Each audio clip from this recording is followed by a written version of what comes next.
10 के दमदार ट्रेड्स में आपका स्वागत है। प्रकाश गाबा और प्रशांत सावंत पिछले शो से हमारे साथ बने हुए हैं। एसबीआई सिक्योरिटीज़ के सुदीप शाह और कोटक सिक्योरिटीज़ के अमोल अठावले जुड़ेंगे अपनी फ्रेश ट्रेड्स के साथ। इसके अलावा बिग मार्केट वॉइस में टाटा म्यूचुअल फंड के सीईओ इक्विटीज़ राहुल सिंह से होगी खास बातचीत। साथ ही जेएम फाइनेंशियल्स के आशीष चतुर्मोता से भी होगी मार्केट पर एक बातचीत। मीनवाइल एक बार ज़रा मार्केट का रुख करते हैं और अच्छे मोमेंटम इस समय मार्केट में आपको आते हुए दिखाई देंगे और इंडिविजुअल स्टॉक्स में अच्छे ट्रेंड है। इनफैक्ट इस समय एक बार मैं बैंक निफ्टी करीब 31 पॉइंट ऊपर, लेकिन निफ्टी आज थोड़ा सा नीचे है। और आज इंडिविजुअल स्टॉक्स का दिन है। Biocon, Indus tower, Vodafone idea, Havells, Hindalco, Bharat dynamics, Tata chemicals, Birla soft, ये कुछ स्टॉक्स हैं जहां पर इस समय आपको अच्छे मूव्स दिख रहे हैं। लॉरस लैब्स पर एक नेगेटिव खबर आई थी, वो स्टॉक करीब 4% टूटा। और उसके अलावा गोदरेज प्रॉपर्टीज़ और चोला, ये दो स्टॉक्स हैं जहां पर थोड़ी सी प्रॉफिट टेकिंग आपको दिखाई देगी। वीरो बिल्कुल, और मूव अच्छे हैं स्टॉक स्पेसिफिक। इंडेक्सेस हल्का सा वोलेटाइल होने के बाद स्टॉक्स अच्छा मूव दे रहे हैं और आज का लीडर है वोडाफोन आइडिया। चलिए अभी काम करते हैं, अब ट्रेड्स पिक करना शुरू करते हैं। पैनल आपकी स्क्रीन पे है और अमोल अठावले जी से बात करते हैं। फ्रेश पर्सपेक्टिव लेके जुड़े हैं। प्रकाश और प्रशांत पिछले कार्यक्रम से इस कार्यक्रम में भी आ रहे हैं। Amol, good morning. आपके दो ट्रेड्स। जी नमस्ते। मुझे एक स्टेट बैंक अच्छा लग रहा है। एट करंट लेवल्स पे 840 के आसपास चल रहा है। पोजिशनली पॉइंट ऑफ व्यू से टारगेट निकल के आ रहे हैं 890 और 900 के, और स्टॉप लॉस उसका रहेगा 821 का। शॉर्ट टर्म और मीडियम टर्म दोनों टाइम फ्रेम में स्टॉक काफी प्रॉमिसिंग पैटर्न है। कंसोलिडेशन से बाहर निकल रहा है, सो आने वाले दिनों में एक अच्छा मोमेंटम स्टेट बैंक में देख सकता है। दूसरा मैं इंडस टावर के साथ जाना चाहूंगा। 354 के आसपास से 375 380 तक के टारगेट्स निकल के आ रहे हैं, और स्टॉप लॉस उसका रहेगा 346 का। ये भी एक करेक्शन पैटर्न पूरा कर चुका है और स्टॉक में एक रिवर्सल फॉर्मेशन हुआ है और वो कंसिस्टेंटली हायर बॉटम लगा रहा है इंट्राडे चार्ट्स पे। तो मुझे लगता है कि आने वाले दिनों में ये स्टॉक्स में भी अच्छा खासा एक्टिविटी पॉजिटिव साइड पे देखने को मिल सकता है।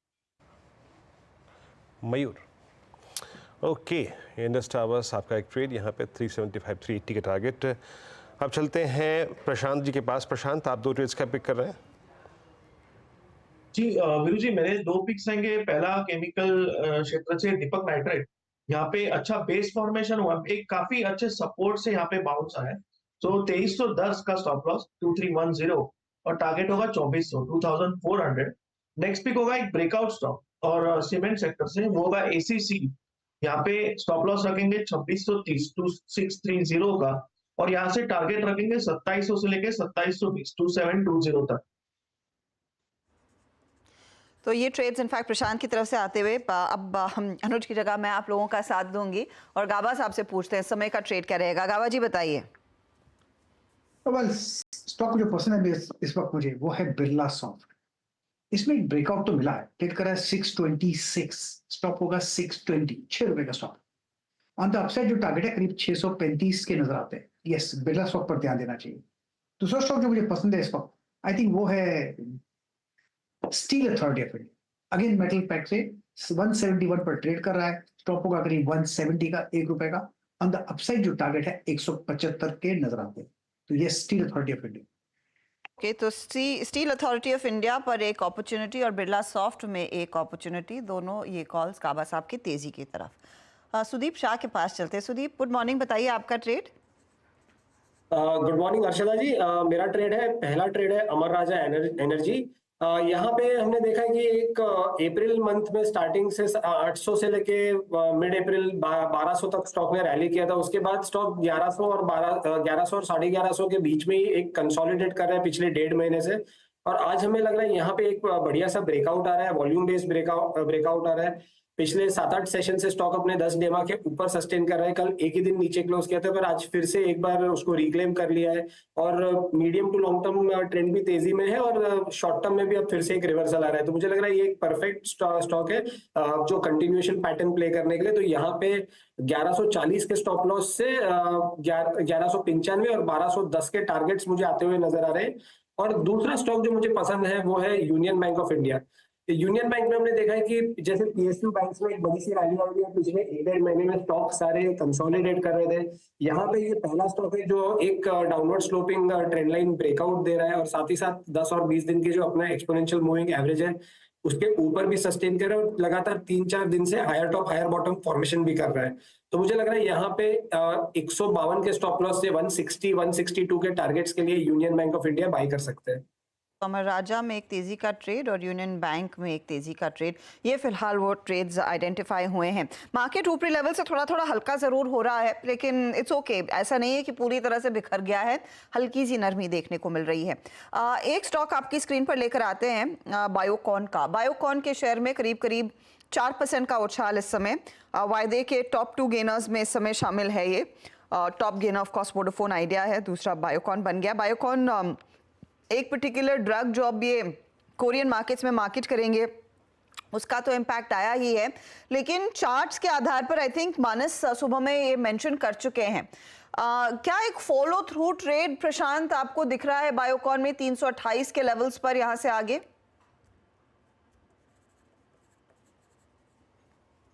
जी आशा जी, बिल्कुल। सबसे पहली बात तो जो ब्रेकआउट आया है वो बहुत स्ट्रांग है, वॉल्यूम बैक्ड है। अगर हम आज के ही वॉल्यूम देखें, 1 घंटा भी हुआ नहीं है, वो पिछले कई दिनों के डेली वॉल्यूम से ज्यादा है। ये क्लियर एक दर्शा रहा है कि ये यहाँ पे स्ट्रांग हैंड्स बाइंग कर रहे हैं। तो यहाँ पे मेरे हिसाब से अभी इस लेवल पे भी बाइंग करनी चाहिए। और आप स्टॉप लॉस जो डे लो बना हुआ है 318, उसके थोड़ा नीचे 314 313 में रखें। ओवरऑल मुझे लग रहा है ये अगर सस्टेन करे, यहाँ से आपका पहला टारगेट 350 और उसके आगे 365 तक होना चाहिए। तो ये फिलहाल आपके लिए बायोकॉन में एक अच्छी अपॉर्चुनिटी फिर बनती हुई दिखाई दे रही है। ठीक है, कुछ और ट्रेड स्क्रीन पर लेकर आते हैं। वोडाफोन के साथ साथ इंडस टावर भी दोनों ही चमक रहे हैं। एक अपॉर्चुनिटी है या नहीं अमोल, इन टेलीकॉम मेजर्स तो नहीं है, इन टेलीकॉम कंपनियों में कुछ ट्रेड लेने का? आज यूबीएल की रिपोर्ट में वोडाफोन पर वो बुलिश है, इंडस टावर भी कह रहे हैं कि एक अपॉर्चुनिटी रह सकती है। जी, इंडस टावर तो मैंने पोजिशनल पॉइंट ऑफ व्यू से रिकमेंड भी किया है, चार्ट पे भी काफी स्ट्रांग है। और अगर मैं टेलीकॉम में देखता हूँ, एक तो भारतीय एयरटेल का भी फॉर्मेशन यहाँ पे काफी प्रॉमिसिंग लग रहा है। तो भारती भी एक नए ब्रेकआउट के बाद अप ट्रेंड मोमेंटम बना हुआ है। तो मुझे लगता है शायद भारतीय एयरटेल में भी आने वाले दिनों में एक अच्छा मोमेंटम देखने को मिल सकता है। भारतीय एयरटेल में अच्छा मूव देखने को मिल सकता है। हैवेल्स अपनी एक नई आई थिंक ट्रेजेक्टरी में जाता हुआ, आइडिया अब 6% ऊपर हो गया है। थोड़े थॉट्स की या फिर ट्रेडिंग थॉट्स की अगर आप देखें, यहाँ पे अब कमी है और थोड़ा सा सीरियस जैसे कहते हैं ना, मैं कंक्लूजन के मूड में, क्योंकि क्या हुआ, आपने आज 23,000 को स्ट्राइक कर दिया है, आपने एक साइकोलॉजिकल लेवल अचीव कर दिया। अमूमन एक ऐसा मूव देने के बाद, एक ऐसा लेवल हिट करने के बाद, since you are in a monthly contract now, ये कॉल राइटर्स को एक बहुत बड़ा स्कोप देता है एक ग्रिप लेने का, और फिर चला जाता है बाजार कंसोलिडेशन के मोड में। सो मोमेंटम लौटने के लिए एक बात याद रखिएगा, भले ही आज बाजार ने इंट्राडे में 22,910 से पुल बैक दे दिया हो, बट ऑप्शन बेस कल का सबसे बड़ा है मंथली कॉन्ट्रैक्ट में 22,800 और 23,000 का कॉल राइटर। एस्टेल प्रकाश सर ने सुबह कॉल दी थी एक, ये 2132 पे ठीक ठाक कर रही थी और मूव दे रही थी। वेदांता को देखिए करीब 1% ऊपर ट्रेड करता हुआ। HL लेके आइए 1.25% ऊपर, थोड़ी सी सॉफ्टनेस अगर आप देखें कल और परसों रही, आज फिर पुल बैक देने की तैयारी करता हुआ। प्रशांत, आप इसको कैसे रीड कर रहे हैं? ये जो सॉफ्टनेस होती है इसमें थोड़ी सी ही होती है, और इवन आई मीन टेंडेमा को टेस्ट भी नहीं करता। आप कैसे अप्रोच कर रहे हैं 5020 पर इसको? तो वीरू जी, अब मुझे लग रहा है कि चेज नहीं करना चाहिए, बट एक लॉजिक इसमें बहुत अच्छा फिट हो रहा है। वो ये है कि जब ये प्रीवियस डे लो के यहाँ आता है, वहां स्ट्रॉन्ग बाइंग आती है। तो जब भी अगले हफ्ते या कभी भी ये पैटर्न आपको दिखाई दे, मुझे लग रहा है प्रीवियस डे लो के नजदीक आने पे इसको बाय कीजिए। 10-15 पॉइंट का स्टॉप लॉस रखिए, रिस्क कम होती है, रिवॉर्ड ज्यादा होता है। तो अब इस लेवल पे मैं वेट करूंगा, और नेक्स्ट वीक अगर ये पैटर्न फिर से ट्रिगर हो, तो आप देखिए ये सिमिलर पैटर्न कम से कम पिछले 8 से 10 दिनों से हो रहा है कि प्रीवियस डे लो के आने के बाद यहाँ पे स्ट्रॉन्ग बाइंग आती है। तो इसको ही फॉलो करेंगे और एक छोटे रिस्क पे एक अच्छा रिवॉर्ड लेने की कोशिश कर सकते हैं। फिलहाल इस लेवल पे जिनके पास लॉन्ग्स हो 4,980 आप ट्रेल कर सकते हैं।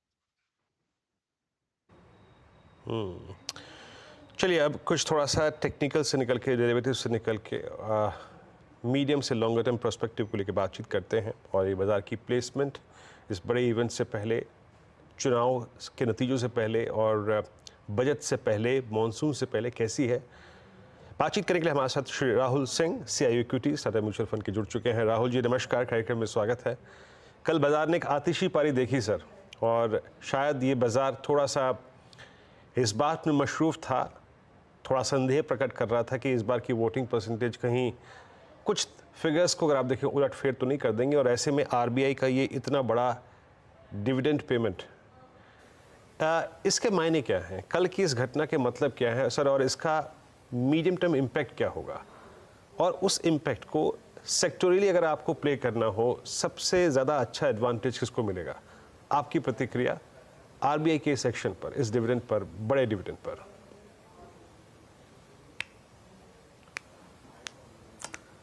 थैंक यू मुझे इनवाइट करने के लिए। फर्स्टली देखिए, जो RBI के जो डिविडेंड है वो आप इस संदर्भ में देखिए कि हमारी इकोनॉमिक सिचुएशन, जो मैं फिस्कल डेफिसिट या current account deficit, inflation, interest rate का जो एक कॉम्बिनेशन देख रहा हूँ, या इसके पहले भी जो देख रहा था, वो काफी एक गोल्डीलॉक्स टाइप सिचुएशन बनी हुई थी। तो RBI के डिविडेंड उस पे जो बोलते हैं ना, आइसिंग ऑन द केक है मेरे हिसाब से, एंड उससे इंक्रीमेंटली जो है उस कॉन्फिडेंस जो है उस पे और बढ़ जाता है कि फिस्कल डेफिसिट कंट्रोल पे रहने वाली है, बोरोइंग प्रोग्राम कंट्रोल पे रहने वाली है, और इंटरेस्ट रेट्स ब्रॉडली कंट्रोल में रहने वाले हैं। तो ये एक मैं समझूंगा कि एक एडिशनल जो पॉइंट हुआ जिससे कि हम और उस आउटलुक पे पॉजिटिव हो सकते हैं। इससे सबसे ज्यादा फर्क obviously interest rate sensitive sectors पे ज्यादा पड़ेगा, क्रेडिट ग्रोथ पे पड़ेगा। जो कैपिटल गुड, जो आज एक इन्वेस्टमेंट साइकिल जो आज एक वापस से शुरू हो गई है, और जिसके साइंस जो कि बहुत छोटे साइंस थे एक साल पहले, जो अब काफी क्लियरली दिख रहा है कि इन्वेस्टमेंट साइकिल रिवाइवल हो रही है कॉर्पोरेट सेक्टर में। दूसरी तरफ हाउस होल्ड सेक्टर में भी रियल एस्टेट के मार्फत जो इन्वेस्टमेंट साइकिल, एक हाउस होल्ड का जो इन्वेस्टमेंट साइकिल होता है वो रियल एस्टेट के जरिए वो भी काफी स्ट्रांग है। और सबसे बड़ी बात है कि जो सेक्टर्स अच्छा नहीं कर रहे थे इन टर्म्स ऑफ मैन्युफैक्चरिंग या कैपिटल गुड्स, इन सब में हमें अब दिख रहा है कि आउटलुक जो है काफी इंप्रूव हो गया है। तो सबसे ज्यादा फर्क, इंटरेस्ट रेट अगर स्टेबल रहती है तो सबसे ज्यादा फर्क जो है वो इन्वेस्टमेंट डिसीजंस पे पड़ता है। हाउस होल्ड की investment decisions in real estate और कॉर्पोरेट सेक्टर की इन्वेस्टमेंट डिसीजंस उनके खुद के कैपेसिटी एडिशंस में। तो ये एक जो है, क्या बोलते हैं इसको, एक वर्चुअस साइकिल स्टार्ट कर सकता है, और इसकी वजह से हमें इसका फायदा जो है काफी सस्टेनेबली GDP को 6.5-7% पर रख सकता है अगले 3 से 5 साल। तो मैं मानता हूं कि इसका ये इस इवेंट का, जो RBI की जो डिविडेंड का इवेंट का, मैं बोलूंगा कि एक ये एडिशनल पॉइंट मानता हूं उसको, कि हम ऐसे भी इस सेगमेंट पे बुलिश ही थे कि इन्वेस्टमेंट साइकिल रिवाइवल हो रही है, उस पे एक ये एडिशनल जो है पॉजिटिव फैक्टर ऐड हो जाता है, और सेक्टर्स वही जो अच्छा कर रहे थे वही उसी पे हम और ज्यादा पॉजिटिव रह सकते हैं। दूसरा, बैंकिंग पे भी मुझे लगता है कि कहीं ना कहीं लिक्विडिटी ईज होगी after elections, and once the emerging market bond index की वजह से जो फ्लोज आएंगी, तो उससे बैंकिंग सेक्टर की जो आज लिक्विडिटी प्रेशर है वो भी कम हो सकती है। तो बैंकिंग सेक्टर जो कि पिछले 1 साल से अच्छा परफॉर्म नहीं किया है, उसमें भी मुझे लगता है काफी उसको भी काफी फायदा पहुंचेगा अगले 12 से 18 महीने में। नहीं राहुल जी, मैं हर्षदा बोल रही हूँ मुंबई स्टूडियो से। मैं आपसे एक चीज पूछना चाह रही हूँ, ये जो भी एक्शन हमने देखा अब तक मार्केट में तेजी का, उसमें रिटेल पार्टिसिपेशन एकदम अपने चरम पर है। कितने नए SIPs आप औसतन देख रहे हैं मार्केट में जुड़ रहे हैं? इसमें से कितना पुराना पैसा है, और रफली इस पैसे को, स्पेशली नए पैसे को एलोकेट कैसे किया जा रहा है? How are mutual fund managers like you handling this money? क्योंकि हर रोज कई सारे लोग आकर हमसे भी पूछते हैं कि हमने अब तक मार्केट की इस तेजी में पार्टिसिपेट नहीं किया है, हम क्या SIP शुरू कर सकते हैं? उनका पैसा आ तो जाएगा, लेकिन आप लोग कैसे चैनल कर रहे हैं उस पैसे को? देखिए, बहुत ही अच्छा सवाल है ये, और इसमें हमें जो है 2 चीजें करनी चाहिए। एक तो इन्वेस्टर्स को, हम जो बोलते हैं अपने चैनल पार्टनर्स या डिस्ट्रीब्यूटर्स या इन्वेस्टर्स को जो भी बोलते हैं, कि आपकी एसेट एलोकेशन सही रहनी चाहिए। इक्विटी में आउटलुक तो काफ़ी अच्छा है, लेकिन वैल्यूएशंस भी महंगी होती जा रही हैं। हर दिन या हर हफ्ते या हर महीने या हर साल वैल्यूएशंस महंगी होती गई हैं, तो कहीं ना कहीं वैल्यूएशन से भी रिस्क बढ़ता है। तो आउटलुक भी इम्प्रूव हो रहा है और आउटलुक में कोई मुझे ऐसी कोई चीज़ नहीं दिख रही है जिससे कि आउटलुक चेंज हो जाए या नेगेटिव हो जाए। तो इस माहौल में हमें एसेट एलोकेशन पे भी ध्यान रखना पड़ेगा और रिस्क थोड़ा कंट्रोल करना पड़ेगा। रिस्क कंट्रोल करने के दो तरीके हैं। एक तो आप एसेट एलोकेशन में जो डायनेमिक एसेट एलोकेशन फंड है, जैसे बैलेंस्ड एडवांटेज फंड हो गया, मल्टी एसेट फंड हो गया, जिसमें कि गोल्ड का भी एलोकेशन होता है, इसका वेटेज हमें थोड़ा सा बढ़ाना पड़ेगा। मैं समझता हूँ 30-40% हर किसी भी एवरेज इन्वेस्टर की पोर्टफोलियो में इस कैटेगरी का फंड होना चाहिए। बाकी जो फंड्स हैं, डाइवर्सिफाइड फंड्स या थीमेटिक फंड्स, उसमें जो एलोकेशन है उसमें हमें जो है large, mid and small cap का डिस्ट्रीब्यूशन थोड़ा सा बैलेंस रखना चाहिए, क्योंकि काफी जगह ये हुआ है कि मिड एंड स्मॉल कैप की रैली की वजह से दो चीजें हो रही हैं। एक तो वैल्यूएशन लार्ज कैप का भी ज्यादा रीजनेबल दिख रहा है, दूसरा कुछ लोगों की पोर्टफोलियो में मिड एंड स्मॉल कैप का प्रोपोर्शन कुछ ज्यादा बढ़ गया है। तो उसको हमें मार्केट लेवल पे लाना पड़ेगा, जो कि 35% के आसपास है। तो जो बाकी पोर्शन है, जो कि प्योर इक्विटी पोर्शन है, उसमें मुझे लगता है कि हर इन्वेस्टर को अपना पोर्टफोलियो देख के उसे large cap, mid cap, small cap का डिस्ट्रीब्यूशन को अगर बैलेंस करने की जरूरत है तो वो करना चाहिए, जो कि और वही चीज हम अपनी पोर्टफोलियोज में भी कर रहे हैं। जो कि आपका सवाल था कि जो इंक्रीमेंटल फ्लोज आ रहे हैं उसको आप कैसे डिप्लॉय कर रहे हैं, उसमें भी हम वही कर रहे हैं कि जहां भी हमें लगता है कि वैल्यूएशंस थोड़ी बहुत एक्सेसिव हो गई हैं, वहां से हम वहां पे या तो हम प्रॉफिट बुक करें या थोड़े लार्ज कैप की तरफ जाएं, थोड़ी बैंकिंग सेक्टर और इंटरेस्ट रेट सेंसिटिव में एक्सपोजर रखते हुए, एग्रेशन रखते हुए हम रिस्क कैसे कंट्रोल करें। आई थिंक वही इस दौर का वही एक सोल्यूशन है। तो सेक्टोरली, आई एम श्योर आप स्टॉक्स पर तो मेंशन नहीं करेंगे, लेकिन सेक्टोरली एक तो आपने कहा बैंक्स और एनबीएफसीज में एक बड़ी अपॉर्चुनिटी है, और कहां पे अब नया पैसा आगे एलोकेट होता हुआ दिखाई दे सकता है? देखिए, जो सेक्टर अभी जैसे अंडर ओन्ड है या जहां पे इम्प्रूवमेंट हो रहा है, और कुछ उसका फर्क अब ऑलरेडी दिखने भी लगा है प्राइसेस में, कंपनीज की स्टॉक प्राइसेस में, जैसे कि फार्मा सेक्टर है, वहां पे मुझे लगता है कि कुछ और पोटेंशियल बाकी है। हेल्थ केयर सेक्टर मैं समझता हूं कि अगले 5 से 10 साल में एक लॉन्ग टर्म ग्रोथ स्टोरी है। Health care, domestic health care, जो कि हॉस्पिटल, डायग्नोस्टिक लैब, वो मुझे लगता है कि वो एक सेक्टर है जहां पे आई थिंक पोटेंशियल काफी है। दूसरी जो एक सेक्टर है जो कि पिछले 2-3 साल से अच्छा परफॉर्म नहीं किया है, सेक्टर जिसके बारे में बात करूं, कंज्यूमर सेक्टर। हालांकि कुछ कंपनीज कंज्यूमर सेक्टर में भी काफी अच्छा परफॉर्म कर रही हैं, लेकिन consumer sector as a whole अच्छा परफॉर्म नहीं किया, और वहां पे थोड़ी बहुत जो अभी उम्मीद जो है इम्प्रूव हो रही है कि रूरल इकोनॉमी में ग्रोथ वापस आएगी, या अर्बन में भी हम देख रहे हैं कि बिकॉज लास्ट ईयर बहुत ही लो बेस हो गया था, वहां से इम्प्रूवमेंट की कुछ उम्मीद है या गुंजाइश है। तो वहां पे कंज्यूमर सेक्टर पे मुझे लगता है कि पोटेंशियल है कि वो पॉजिटिवली सरप्राइज कर सके। हालांकि कंज्यूमर सेक्टर काफी वाइड सेक्टर है, उसमें हर कंपनी बहुत डिफरेंट है, तो हमें कंपनी बाय कंपनी देखना पड़ता है, लेकिन एक सेक्टर जहां पे हम इंक्रीमेंटली देखने की कोशिश कर रहे हैं वो कंज्यूमर सेक्टर भी है। ओके राहुल जी, बहुत बहुत शुक्रिया आप इस कार्यक्रम में शामिल हुए, और इस महत्वपूर्ण पड़ाव पे जब इंडेक्स ने आज ऑलमोस्ट 13,000 की ट्रैजेक्टरी को छुआ, आप हमारे साथ मौजूद रहे, बहुत बहुत शुक्रिया सर, बहुत बहुत शुक्रिया। यहाँ थोड़ा सा अर्निंग्स पे फोकस करते हैं, और यूनो मिंडा आपकी स्क्रीन पे, यूनो मिंडा लगभग आपकी स्क्रीन पे ये स्टॉक भी आएगा। ट्रैजेक्टरी को देखते हैं, और नंबर्स इस बार के काफ़ी स्ट्रॉन्ग रहे। आपकी स्क्रीन पे मैं जो वाई बेसिस पे जो तुलना है वो स्क्रीन पे मेंशन करूंगा। नेट प्रॉफिट करीब 58.3% बढ़कर लगभग 290 करोड़ रुपए के आसपास रहा, वर्सेस 182 आपकी स्क्रीन पे 3.5% ऊपर। स्ट्रॉन्ग मूव, और यहाँ पे आपके स्क्रीन पे पैट, इसमें एक सब्सटेंशियल जंप।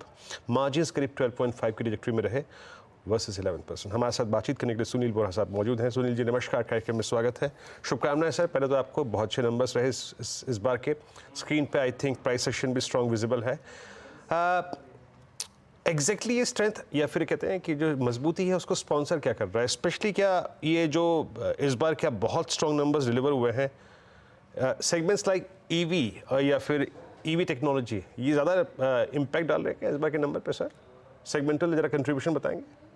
जी, तो अगर हम सेगमेंटल कंट्रीब्यूशन की बात करें वीरेंद्र जी, हमारे काफ़ी सेगमेंट हैं जिन्होंने काफ़ी अच्छा परफॉर्म किया है। हाँ, EV is one of the segment, but अगर हम दूसरे सेगमेंट देखें जिन्होंने काफ़ी स्ट्रॉन्ग ग्रोथ दी है इस वर्ष में, वो है lighting, four wheeler lighting, four wheeler alloy wheel, two wheeler alloy wheel, sensors and controllers. काफ़ी बिजनेस है जिन्होंने इस वर्ष में काफ़ी महत्वपूर्ण योगदान दिया है। अगर हम ईयर ऑन ईयर की बात करते हैं तो हमारा जो टॉप लाइन है करीब 25% ग्रो किया है, और 14,000 करोड़ को पार किया है इस वर्ष में। और हमें उम्मीद है कि जो ये सेक्टर्स हमने बात की है, इनका मोमेंटम आगे आने वाले सालों में भी बरकरार रहेगा। और जो ये ग्रोथ हमने डिलीवर करी है इस वर्ष में, हमें उम्मीद है कि अगर इंडस्ट्री सपोर्ट करेगी, वॉल्यूम अगर सपोर्ट करते हैं, तो इसी तरह की ग्रोथ हम आगे भी करने का प्रयास करेंगे। अच्छा सर, ये क्योंकि जो इंडस्ट्रियल मेटल्स हैं सुनील जी, वो बहुत स्ट्रॉन्ग ट्रेजेक्ट्री में ट्रेड कर रहे हैं, काफ़ी दाम हाई है, आपने स्टिल इस एनवायरनमेंट में अप्रॉक्सीमेटली 12.5% के मार्जिन्स, अब मेरे पास एग्जैक्टली लास्ट क्वार्टर का जो मार्जिन्स परसेंटेज है वो नहीं है, बट 12.5 की ट्रेजेक्ट्री अमूमन ये जो FY25 है उसके शुरुआती 1-2 क्वार्टर्स के लिए मार्जिन्स की ट्रेजेक्ट्री कंसिडरिंग मेटल प्राइसेस वो क्या रहेगी? थोड़ा सा एक ब्रैकेट या एक जोन बताएंगे मेरे को जहाँ पे ये मार्जिन सस्टेन कर पाएंगे आपके?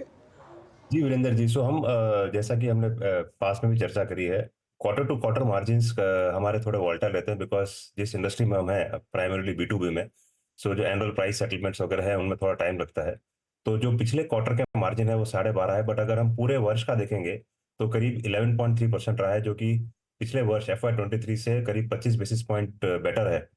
तो हम पूरे वर्ष की बात करते हैं, quarter on quarter margins are not basically which you can see reflecting. जो Q4 का मार्जिन है वो Q1 में होगा, इसकी कोई गारंटी नहीं, बिकॉज Q4 में जो पिछले क्वार्टर का है उसका भी बेनिफिट आया है। अगर हम Q1 Q2 की बात करें तो हम क्वार्टर क्वार्टर हम नॉर्मली देखेंगे कि उसमें काफी वॉलेटिलिटी रहेगी, बट अगर हम फुल ईयर की बात करें तो हमारी जो पिछले वर्ष गाइडेंस थी कि हम 11% प्लस माइनस 0.5% की रेंज करने का प्रयास करेंगे, हमारा जो गाइडेंस है FY24-25 का वो भी यही है कि 11% plus minus 50 basis points, but हो सकता है कि हम टॉप एंड की तरफ इस साल में डिलीवर करने का प्रयास करेंगे। सुनील जी, गुड मॉर्निंग, हर्षदा बोल रही हूँ। मुझे याद है थर्ड क्वार्टर में जब आप लोगों से बातचीत हुई थी तब ऑर्डर बुक्स लगातार स्वेल ही कर रही थी। आप ईवी सेगमेंट में इस समय की ऑर्डर बुक अगर मुझे अंदाजा दे सके at the end of FY24 कहाँ पर आकर रुकी है, 25 के लिए क्या विजिबिलिटी है, एंड मोस्ट इंपॉर्टेंटली जो आपने लाइटिंग जिक्र किया, क्योंकि वहां पर आपने ऑफ कोर्स वो नई कैपेसिटी प्लांट भी कमीशन किया था, उसके लिए विजिबिलिटी क्या है? जी हर्षदा जी, पहला ईवी ऑर्डर बुक हमारी जो है करीब 3700 करोड़ की है, जो पिछले क्वार्टर में करीब 3300 से 3400 करोड़ थी। EV order book for two wheeler and three wheeler segment जो कि हम बात करते हैं, वो लगातार उसमें नए बिजनेस ऐड हुए हैं।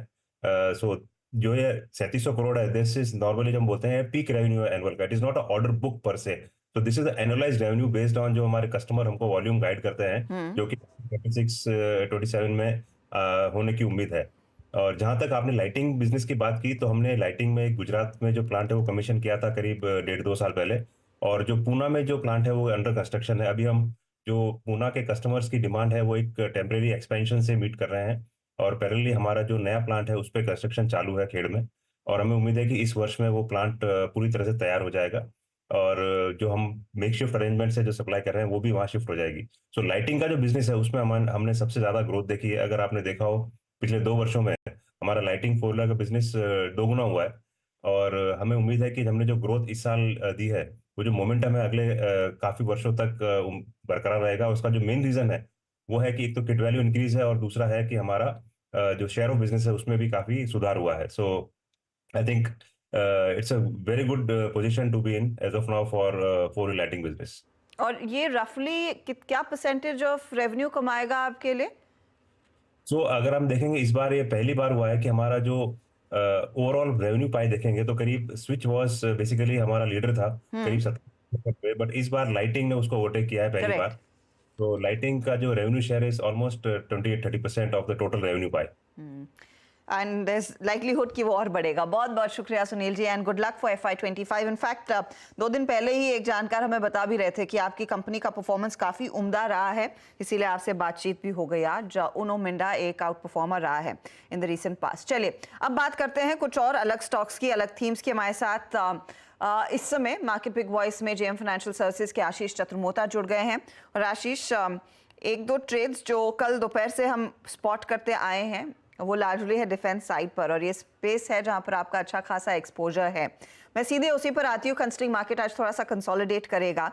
एक तो BDL जो एक्स स्प्लिट है, उसके बाद भी इंटरेस्ट, कोची शिपयार्ड के आज नतीजे आने वाले, और कल हमने गार्डन, रीच, मजगांव सब देख लिए किस तरह का बढ़िया परफॉर्मेंस दिखाया था। करंट लेवल्स पर सबसे पहले स्टॉक्स आप वैल्यू कैसे कर रहे हैं, क्योंकि they run ahead of themselves, तो क्या महंगे हैं? और ऐसे में अगर नया निवेश लेना है तो इस समय लें या फिर करेक्शन का इंतजार करेंगे? कैसे पोजीशन करेंगे आप नए पैसे को? आशीष, आप म्यूट पर हैं। Good morning Harshada. तो देखिए, सबसे पहले बिल्कुल आपने सही कहा कि स्टॉक्स काफी चल चुके हैं, बहुत अच्छा चल चुके हैं।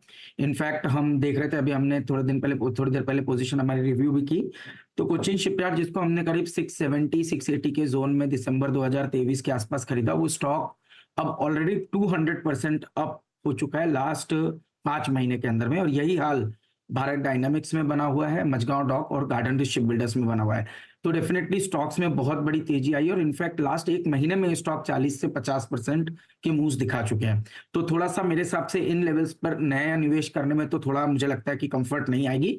बट क्योंकि ये साइज ऑफ अपॉर्चुनिटी काफी बड़ी है, जैसे हमने हर बार कहा कि डिफेंस का पहले तो जो ओवरऑल मार्केट साइज है वो करीब पहले 10 लाख करोड़ की हम बात करते थे, अब ये 12 लाख करोड़ का नंबर आना शुरू हो चुका है। जो एस्टिमेट्स है वो ये कहते हैं कि 12 लाख करोड़ की अपॉर्चुनिटी साइज है पूरे डिफेंस में। उसमें जो नेवी की अपॉर्चुनिटी है या जो शिप बिल्डिंग की अपॉर्चुनिटी है वो क्लोज टू 4 लाख करोड़ की अपॉर्चुनिटी है। और आप देखेंगे ये जो कंपनियां हैं ये 20-30 हजार करोड़ की टॉप लाइन के आसपास ट्रेड कर रही हैं, तो इसका मतलब इनके अंदर में एक जबरदस्त रेवेन्यू ग्रोथ का मोमेंटम हमें देखने को मिलेगा। क्योंकि इंडिजनाइजेशन इन कंपनीज के अंदर में बढ़ रहा है, तो हम देख रहे हैं ऑपरेटिंग मार्जिन प्रोफाइल भी इन कंपनीज की इंप्रूव हो रही है। जैसे कि शिप बिल्डिंग के अंदर में हम देख रहे हैं ऑलमोस्ट 75% इंडिजनाइजेशन शुरू हो चुका है। भारत डायनामिक जैसी कंपनी जो एक समय पे 60-65% का इंडिजनाइजेशन करती थी, अब वहां पर पे 91% का इंडिजनाइजेशन हो रहा है, जिसकी वजह से ऑपरेटिंग मार्जिन 20% के ऊपर भारत डायनामिक्स के स्टॉक में हो चुकी है। तो ये स्टॉक भी हम ऑलमोस्ट आपके चैनल पे मुझे याद है कि 800 रुपए पे इसको रिकमेंड करते थे, और अब तो एक बहुत बड़ी तेजी इस स्टॉक में भी देखने को नजर आ चुकी। तो ये मुझे लगता है कि करंट लेवल्स पर पे थोड़ा, या तो आपके पास पुरानी पोजीशन है तो एक थोड़ी प्रॉफिट बुकिंग करनी चाहिए, क्योंकि इतनी रैली के बाद एक कंसोलिडेशन बिल्कुल पॉसिबल है। बट क्योंकि साइज ऑफ अपॉर्चुनिटी बढ़ी है तो डिप्स में जरूर इन स्टॉक्स के अंदर पे बाइंग बनाइए, या फिर एक तरीका हो सकता है स्टैगर्ड मैनर में आप ऐसा करिए कि नेक्स्ट 2 से 3 महीने एक कंटिन्यूस बेसिस पे अगर से सिप करते हैं तो इसमें लॉ ऑफ एवरेजेस वर्क करेगा, क्योंकि लंबे समय की थीम है। But definitely at current levels मैं नहीं समझता कि किसी को भी एक साथ जो बाइंग करना चाहते हैं उनको इन लेवल्स पर बाइंग करनी चाहिए। सारा खाना एक साथ एक प्लेट में ना परोसे, धीरे धीरे करके आप चीज़ें चखिए। अच्छा, हेवल्स और साथ ही साथ वोल्टास, ये भी थीम हमने आपके साथ पहले डिस्कस की हुई है, और सिरमा SGS आई रिमेंबर आपका एक टॉप ट्रेड भी रहा करता था। ये EMS स्कीम में या फिर इस इन कूलिंग प्रोडक्ट स्कीम में कंस्ट्रिंग डिमांड अच्छी है, वेदर की सिचुएशन देखकर आज हेवल्स आउट परफॉर्म कर रहा है, लेकिन 1900 के आसपास ये स्टॉक या वोल्टास करंट भाव पर यहाँ से आगे किस तरह के रिटर्न्स दिला सकता है? बिल्कुल, तो पूरा जो कंज्यूमर ड्यूरेबल का स्पेस है, वायर्स एंड केबल्स का स्पेस है और EMS का स्पेस है, इसको हम एक कैटेगरी में देखते हैं और हमें लगता है कि ये स्पेस बहुत ही प्रॉमिसिंग अप ट्रेंड के अंदर में रहेगा। सबसे पहले अगर से हेवल्स की बात करें, जहाँ पे वायर एंड केबल का भी एक अच्छा कॉन्ट्रीब्यूशन है, कंज्यूमर ड्यूरेबल का भी अच्छा एक हम देख रहे हैं कॉन्ट्रीब्यूशन है, और साथ ही जिस तरह से हीट वेव्स बनी उसकी वजह से हमें लगता है कि जो AC की सेल्स है वो काफी बड़ी, और वहां पर पे हेवल्स, वोल्टास, इन्होंने एक इनको बहुत ही अच्छा गेन मिला, और इनफैक्ट वोल्टास ने तो मार्केट शेयर गेन किया है। तो ये क्लियर साइन है कि ये जो स्टॉक्स हैं यहाँ पर एक अच्छी बढ़त देखने को मिलेगी। इनफैक्ट वोल्टास रिजल्ट के बाद थोड़ी डिप आई है, पर मेरे हिसाब से अब 1200-1250 पे एक बढ़िया बेस ये स्टॉक बना चुका है, और मैं सरप्राइज नहीं होऊंगा ये स्टॉक आने वाले दिनों में 1600-1700 की ट्रैजेक्टरी को छुएगा, तो मुझे लगता है कि एक अच्छी अपसाइड यहाँ देखने को मिलेगी। अब रही बात ईएमएस स्पेस की, तो देखिए ईएमएस स्पेस की जो अपॉर्चुनिटी साइज है वो बहुत ही बड़ी है। यहाँ पर पे जो सिर्फ चैलेंज आया वो ये आया कि यहाँ पर पे टॉप लाइन तो बहुत सिग्निफिकेंटली ग्रो हुई, पर जो मार्जिन थी, जो एक समय पे 10% की ऑपरेटिंग मार्जिन कई ईएमएस कंपनीज एंजॉय कर रही थी, वो मार्जिन कहीं ना कहीं घट करके 6-7% की रेंज में आ गई। बट जब हम देखते हैं कि अगर से 6 से 7% की भी ऑपरेटिंग मार्जिन ये कंपनी आने वाले समय मेंटेन रखती है, तो यहाँ पर पे जो टॉप लाइन ग्रोथ पोटेंशियल है वो ऑलमोस्ट 30 से 35% का है। तो जो कंपनी 30 से 35% आने वाले कई सालों तक ग्रो हो सकती है और उनकी मार्जिन अगर से एक लेवल पे स्टेबल हो जाए, तो मुझे लगता है वहां पर पे अर्निंग का सरप्राइज काफी अच्छा आएगा। इस करेक्शन के बाद मैं समझता हूं सिरमा या पीजीएल के आप नंबर देखिए, जो बहुत ही बेहतरीन नंबर पीजी इलेक्ट्रोप्लास्ट के आए हैं, तो वहां पर पे इस तरह की कंपनीज के अंदर एक बड़े अपसाइड देखने को नजर आएंगे। और एज अ डिस्क्लोजर इस समय पे पीजीईएल जो है वो हमारे पोर्टफोलियो के अंदर में पोजीशन उसकी बनी हुई भी है। यहाँ पर कई सारी अपॉर्चुनिटीज और ऑफ कोर्स कई बेहतरीन स्टॉक्स और परफॉर्मर्स भी रहे हैं। बहुत बहुत शुक्रिया आशीष हमारे लिए समय निकालने के लिए। कोई डिस्क्लोजर जिन स्टॉक्स को आपने स्पेसिफिकली मेंशन किया? बिल्कुल, तो जैसे हमने कहा कि डिफेंस के जो चारों स्टॉक की हमने बात की, Bharat dynamic, garden reach, Mazagon, Cochin, ये चारों हमारे पोर्टफोलियो में हैं। और रही बात की जो अभी हमने इस पूरी एमएस थीम की बात की, उसमें पीजी इलेक्ट्रोप्लास्ट ये स्टॉक हमारे पोर्टफोलियो के अंदर बना हुआ है। शुक्रिया आशीष आज समय निकालने के लिए। चलिए इसी के साथ मार्केट पर वापस आते हैं। निफ्टी बैंक कोशिश कर रहा है फिर से पॉजिटिव टेरिटरी में लौटने की, लेकिन इस समय 8 पॉइंट का नुकसान, 48,764, 23,000 के पड़ाव को छुआ, लेकिन निफ्टी ऊपरी लेवल से थोड़ा सा हल्का होता हुआ फिलहाल 25 पॉइंट नीचे है। मिड कैप इंडेक्स है जो पॉजिटिव टेरिटरी में कर रहा है कारोबार।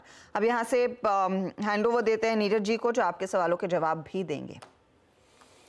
जी हाँ, बिल्कुल उतार चढ़ाव के बीच बाजार है और 2 दिन की छुट्टी और कल मतदान है, तो उससे पहले बाजार अपने आप को, ये सैटरडे को कैसे रखा आपकी बारी?